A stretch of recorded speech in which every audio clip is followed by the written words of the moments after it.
Cat Country 95.1, Eric Bergstrom here with Stephanie and Stephanie. This is going to be a lot of fun. We've been waiting for this for about a week, and we've got Jon Brennan from The Real World #2, the LA season on the line. So, Jon, how you doing? And, hey, we appreciate this. I appreciate it. Thanks for your call. Absolutely. So now, before I introduce my partner here, I realize I'm going to be outnumbered by Southern charm here. But, Stephanie, you want to say hi? Hi, Jon. Hi. I'm from Mississippi, so your song doesn't have Mississippi. It has Alabama, Tennessee, but no Mississippi.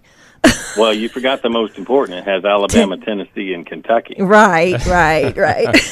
I'm from Kentucky, but I've been living in Alabama and Tennessee for so long that it feels like home, too. All right, nice. So, actually, something, Stephanie, I don't think you know. Do you know where he was born? I don't. You want to tell her? Well, Wisconsin. I do know that. Wisconsin. My daddy was an FBI agent, so we traveled, lived in Phoenix and Baltimore before we moved to Kentucky, but I feel like I'm from Kentucky. So where in Wisconsin were you born, though? Waukesha. All right. Well, hey, again, we really appreciate this. You got two big fans here, and we're basically same age as you, too. I was born the same year as you, and now Stephanie's about the same age, too. So, yeah, we really appreciate it. That's a good year for the Lord. Wasn't it, though? Yeah, had to be. This is a good year for you, too. I've been keeping track of you. It looks like you're catching a wave right now. You're really busy. Well, I'm doing a lot of things, for sure. People Magazine did a story. Parade Magazine, you're doing some fan fest, things like that. So, yeah, great year for you. Yeah, I'm excited. I'm trying to push my new song a lot, and people are loving it. It's just a matter of getting it heard to, for them to hear it and be able to break through the noise. So we're going to debut that song shortly. So we both like it a lot. So, I think it's a great song. Yeah, I was listening to it earlier. Really good. Awesome. Where'd you record that? So we recorded it here in Nashville. Kenny Royster was the producer. But that song was on hold for Tim McGraw. Tim McGraw had it on hold for 6 years or something, and just never did record it. So I ended up being fortunate enough to get my hands on it. And it's a great record and #1 video, and moving up the charts. Talking with Jon Brennan from Real World #2 LA, the best Real World, by the way, right, Stephanie? I like a lot of them, but yeah, the season I am partial to season 1. That's how old I am. I do like season 1 only because of Eric, but your season 2 was probably my favorite as entertainment wise. I couldn't get into season 1. Season 2 is where it's at for me. Season 2 is it. I don't know. Heather on season 1, she was a firecracker. I've tried to get into that. I just can't. Season 2 is where I got on board. Yeah. Who'd you say was a firecracker on season 1? Wasn't it Heather? Heather, she's hilarious. She might be the most hilarious person I've ever met. I really liked her. And, of course, there was Julie because she was a Southern girl. Wasn't it Julie? Am I right? Kentucky, too, right? Yes. So she was a Southern girl. So I kind of, had a connection with her, too. But So how did you get involved with Real World? I think, didn't they come find you? Well, what happened was, and you'll remember this since you're close to my age, in 1992, I graduated high school, and country music was about as popular as anything on the planet could be. The class of '89, we call it, was, Vince Gill, Travis Tritt, Clint Black, Garth Brooks, Alan Jackson. They had turned every person on the planet into a country music fan, whether they liked country music or not. Everyone was line dancing, wearing cowboy boots and cowboy hats. Well, MTV, being the cutting edge, equivalent of what TikTok is nowadays, or Snapchat, or something way cooler, they decided, hey, we gotta be relevant at all costs. So we gotta have a country music singer on our next version of this show called The Real World that we did in New York. What they really wanted to do was a soap opera, a scripted soap opera. And MTV, being cable television, didn't have the budget to do what they wanted to do, so they came up with this real-life documentary. And they did it in New York. Of course, I, as a Kentuckian that grew up in the church and was pursuing country music, wasn't watching a ton of MTV at the time, so I had not yet seen the first version of The Real World. But I found myself in Nashville at Belmont University, where I was going to intern right into the music business and be the next Garth Brooks. But what ended up happening was they were NBC was shooting a primetime special called The Countdown at the Neon Armadillo, which was really the basement floor of the old convention center, which is now where Bridgestone Arena sits. And I was there. They had a bunch of Belmont students there to make it look like the world's largest honky-tonk, full of people. There's about 100 people there, but they made it look like 1,000, and NBC was making a television special. And every big star was there singing their song, but television tapings are a little boring, and to hurry up and wait. And so until the next big star gets up there and sings their hit song, it's a little dull. And they had, people handing out CDs and giving away gift cards and giving away T-shirts and prizes just to keep the crowd there and entertained, to make sure they didn't leave, so that they could make 100 people look like 1,000. And I was one of those people just hanging out watching Garth Brooks and watching Billy Dean and Clint Black come sing their song and watching an NBC special get taped. And one of the MCs just said, "Hey, you look like a singer. Sing us a song," and put the mic right in my face. And I'm like, okay. I started singing something, and I don't remember what, but it was a cappella. And a guy walked up to me afterwards and said, "Hey, I'm working on this NBC show, but I'm here looking for somebody just like you to be on the next season of a show called The Real World on MTV. Can I tell you about it?" I'm like, okay. I was a little disinterested because everybody in Nashville had just clapped for me, and I was feeling really good about that. And, I was a student at Belmont, and my parents had made a lot of sacrifices to get me into that school. So the more he told me about this really cool show in New York on MTV, and the second season would be in Los Angeles, the less interested I became. And I was just like, yeah, man, that's cool. He said, "Well, would you fill out this application? Like, we're having thousands of people apply here in the malls for this." And I'm like, "No, dude, that looks pretty long, and I'm not going to fill out the application." And I kind of blew him off. And the more I seemed disinterested, the more he wanted me and said, "Look, you understand, we're looking for somebody just like you that doesn't want to be on the show because hasn't seen the show, doesn't, necessarily have any preconceived ideas about, being a fan of the show, and we want somebody that'll be really authentic, and we're looking for a country music singer that's 18 years old, from Kentucky or from somewhere that is not used to being in the limelight of an MTV camera." And the more I blew him off, the more he wanted me. And the next day, a producer from Los Angeles called me, and she has since passed and gone to heaven, but Mary Ellis Bunham and her partner, John Murray, who's still in Los Angeles, are credited for being the creators of reality TV. They created the Real World idea, and thus that turned into the genre that we know as reality TV. She flew to Nashville, and she said, "Hey, I'm going to buy you lunch, but if I fly to Nashville, will you make sure that, you'll make time to go to lunch with me?" I said, "Yeah, but don't fly all the way to Nashville thinking I'm going to do your show. If you come here, I'll go to lunch with you because I love lunch. But I'm not interested in the show, so please don't think that you're going to fly here and convince me to do the show." And she said, "I'm going to fly there tomorrow." And she did, and she convinced me to do the show. And in January of 1993, I got in a Winnebago and traveled to Los Angeles with two roommates that were very strange. So I guess it's safe to say you were the first one to be on MTV rocking the mullet, right? Let's see. I'm trying to think of the first. You had a good one too. Any mullets? You had a good one had too. Long hair, but listen, I was a lot of firsts. I was the first reality star to ever come back to Nashville, and when I came back, I was a little bit famous from the Real World, and pretty good at singing. And Capitol Nashville Records signed me. Of course, that was the label Garth Brooks was on. It was a big label, and they signed me, and Scott Hendricks, who was running the label at the time, said, "I just don't know how we're going to make an MTV star into a country music star."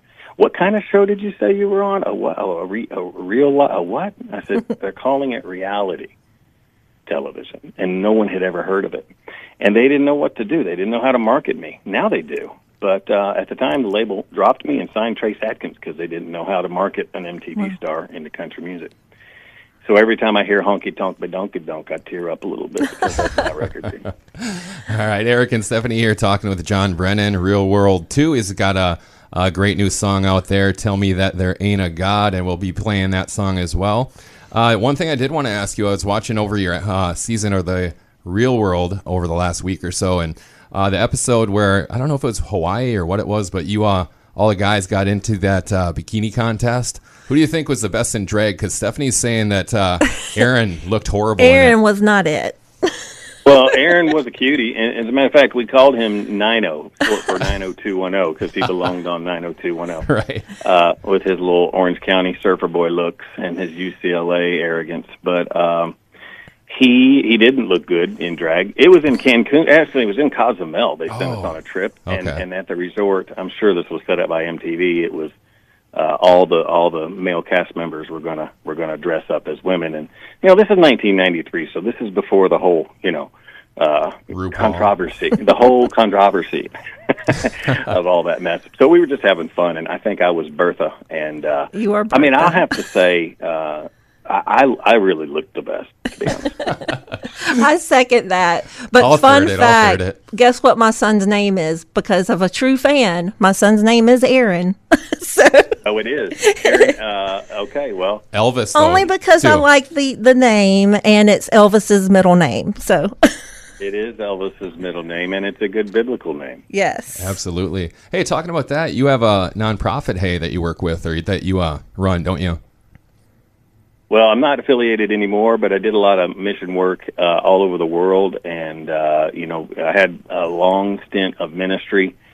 A lot of people say, "Well, when did you start in your ministry?" I'm like, "Well, I got saved when I was 5 years old, so that's when your ministry starts."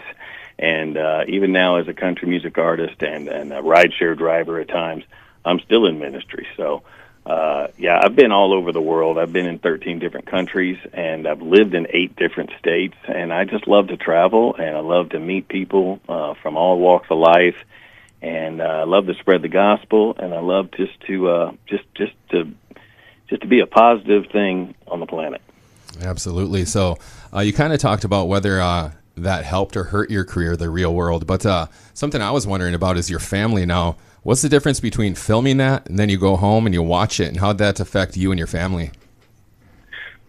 Well, thankfully, I didn't do anything hugely embarrassing. Of course, nobody likes to look at pictures of themselves. Nobody likes the way their voice sounds I'm a recording artist, and I don't like the sound of my own voice. My speaking voice, if I were to listen back to this interview, I wouldn't like it. My songs, when people say, "Hey, play me your song," it's like, okay, I want you to hear it, but it's hard to look at pictures or video of yourself, right? And so it's like, oh my goodness, you wore stripes with plaid, really? Did you think about washing your face or doing anything about your complexion while you were on TV? Or, I literally had a mullet for way longer. It was a great mullet, an award winner.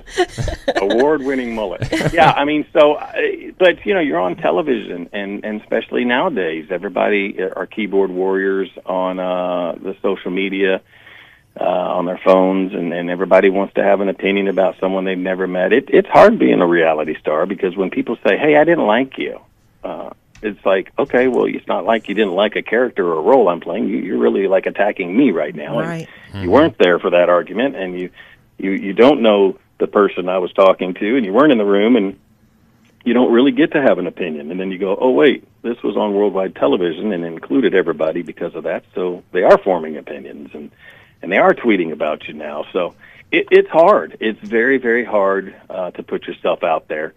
And I will say that reality television has changed so much. Nowadays, it's not very authentic, to be honest with you.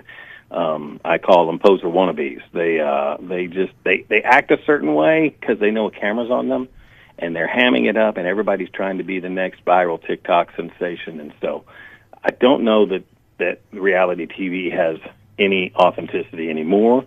From what I see, my mom is 82, and she watches reality shows where they fix up houses. And people, she'll watch a couple, and they're sitting in a picnic table by a lake, and they're wearing solid color pastel shirts. And, well, gee, honey, what do you think about the house over on Roosevelt Road? And it's like, well, golly, I really like the office space in the house we looked at today. I'm like, nobody speaks like that. That's not a real conversation. Those aren't real outfits. That's not a real setting. That's all been set up nowadays. And as a matter of fact, come to find out, these people have already made a decision on what house that they're building. They're just reenacting the process. And so, the authenticity of what the real world was is far gone. The network can't afford for possibly something interesting not happening, so they force it to happen. And I found that out a few years ago when we did a homecoming on Paramount Plus for the real world. They moved us back into the same house for 8 more episodes, 29 years after the fact, and showed us clips of our old fights and said, how do you feel about this now? And the only difference was this time it was, hey, John, sit here on the couch, and now's a good time for you to bring this up to Beth. And it's like, hey, that's not what we do. I don't know how to spontaneously bring something up. That's not what we did 30 years ago. And they're like, yeah, everything's changed. The organic authenticity is gone. I heard a story, and I have to ask. So you lived in that house for 4 months. Is it true that y'all made $200 an episode? Isn't that? Did you make more on the home? I think it was $200. No. For the whole season, you made $5,000, right? Well, we lived in the house for 5 months, 22 weeks, and they backed it down after that. So I don't think anybody lived there as long as we did from then on. But it was at the time a per diem type. A weekly per diem was $200 a week, and I think that the whole 22 weeks and 22 episodes, we were paid. I know I was paid less than $5,000. My check was for $4,000 something. I heard that. I just didn't believe it. I got to go back to your outfits. My favorite outfit you ever wore on that show, the Hulkster, the beach outfit. I knew what you were going to say. Absolutely, I'm a Hulkster too. That was the one. So you know what I'm talking about? Hogan is from Tampa, Florida, but he was billed from Venice Beach, California, and I've been a little Hulkster since 1984. Okay, same. And when we lived on a beach house on Venice Beach, I knew that Hulk Hogan was gonna, my alter ego was gonna come out, and so it came out with my shorts and my cowboy hat and my cowboy boots on Venice Beach, and that clip will live rent free in Aaron's mind for the rest of his life. Okay. That Orange County boy's like, hey, let's go to the beach, because he was a surfer and he thought this will make me look good on TV. And I come down the steps wearing my Hulk Hogan. You stole his shine. We're not going to the beach. Yeah, I'm sure you used to watch the cartoon, right? The Hulk Hogan Rock and Wrestling. I did. Yeah, Rock and Wrestling. Too. Absolutely. Great show. Stephanie, you watched I had 2 older brothers, so I was like the one that they would practice on. So I know the power drive and the backbreaker and the DDT. Yeah. That's fun. Yeah, not in a good way, not in a fun way. I gave a bulldog to my sister and sent her to the ER one time. Oh. Yeah, it turns out that stuff's not real, and you can't really do that to your little sister. Someone needs to send my brother the memo. You send this interview to them, all right? Yes. But I do want to ask you, who do you keep in contact from that show with? Beth. Well, I know that, Beth, yeah. Well, we have a podcast called Getting Real with John and Beth, and so I talk to Beth really often. I talk to Tammy once or twice a year. I talk to all of them, to be honest with you. I have a relationship with every one of my roommates, and I have a relationship with a lot of people from the other seasons of The Real World, and the spin-off show called Road Rules, which we actually started. The Winnebago trip from Nashville to Los Angeles in the Winnebago is what sparked the spin-off series called Road Rules, and then the Real World versus Road Rules Challenge, which is now just called The Challenge. So, but I talk to everybody. You talk about nowadays, everybody wants to say they understood the assignment. That's what they say about reality stars when they cause drama. They understood the assignment. They caused a lot of drama. Well, I think I really understood the assignment, and it was that you're supposed to get together and get to know and have relationship with people that are nothing like you and become friends. A lot of my roommates decided they didn't like somebody, and they just avoided that person for the entirety of the experience. But I got to know everybody intimately and have a strong friendship even to this day with every single one of them. And we had 9 roommates. And it was the true story of 7 strangers. True story. I love it. Oh, she was waiting for that. I was waiting for it. I'm telling you, she's been doing that for a week.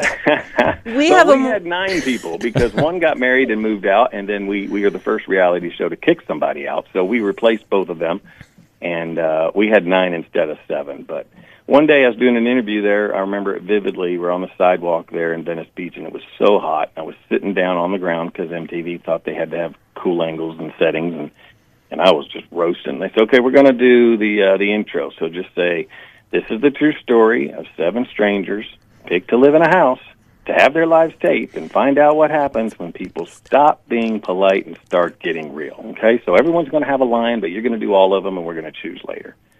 And I did that, and then they say, now what we want you to do is sing it in your country music voice. So I'm thinking, okay, I'm going to be obnoxious here, so I'm going to do it in my Dwight Yoakam voice. And I got This Is the True Story out, and they just doubled over laughing. They're like, okay. I'm like, okay, I'll do it differently. They're like, no, that was perfect. We got what we needed. So they just took that true story, and I can't remember who, but I think it was Dominic. This is the true story. And then guitar, true story. I have been doing that for a week. Yes, she has, in the hallways. And Beth. And I'm going to be obnoxious because I have a favor. I mean, I know it's not Beth, but Steph is pretty close. So I was going to try and get you to give me one good Steph. Yeah. So the funny thing is, and nobody knows this, they think I was just, yelling Beth's name. But I was actually mocking David because David, was very loudmouthed. And our house was big. And there was a $3 million 4 stories if you include the rooftop, house on the beach. Well, Beth was always primping way up on the 3rd floor, and we were all ready to go somewhere, or she was on the phone, or just, we were always just yelling at Beth. And David would yell her name, B-E-F. Beth! Beth! Come on, Beth! Well, when we kicked David out of the house, we were yelling for Beth, and it just reminded me of David not there to do it anymore and do it the way he did it. So I was always just mocking David, but everybody attributes it to me. So I'm actually saying B-E-F. And, people come up to me all the time. They're like, hey, say true story. So I do. And they say, hey, Nate, just say Bill, like you used to say on the show. Bill. I'm like, there's no Bill. There's nobody named Bill. It was never Bill. It was Beth. Well, my high school best friend's name is Beth, and so it's funny how you've had an impact on people's lives that you don't even know, because you have no idea how many times I've said, Beth, get off the phone to her. I mean, it's so weird to have people repeat something that you did with your crazy roommate. I mean, there was a point where you forgot it was on TV, and you did ignore the cameras because you were told to, and it became second nature. And so